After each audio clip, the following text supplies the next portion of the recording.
qizli parda normada qinni kirish qismidan bir uzog'i 2 santimetr ichkarida bo'ladi. Ya'ni u ko'rinadi ko'zga. Yiqilib tushdim, qizligim buzildimi, ko'rib berasizmi, sun'iy ekspertizaga borib tekshirdirish kerak bo'ladi. Ginekolog vakolatiga kiradigan narsa emas. Menda rizmga savol keldi. Umidopa, assalomu alaykum. Qizli parda qancha ichkarida bo'ladi? U oson yirtiluvchan bo'ladimi?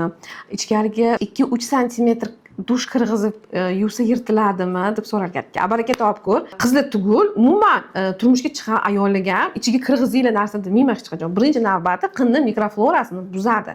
Ya'ni oddiy suv yuvib chiqargandan keyin o'rtaga pH muhit o'zgaradi.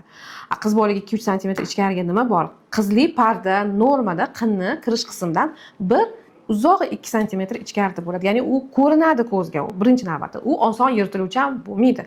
Balkim elastikniy bo'lishi mumkin va hokazo. Va dush, tampon, paxta sharik, yana alam-balom narsalarni qiz bola ichiga kirgizib bo'lmaydi umuman.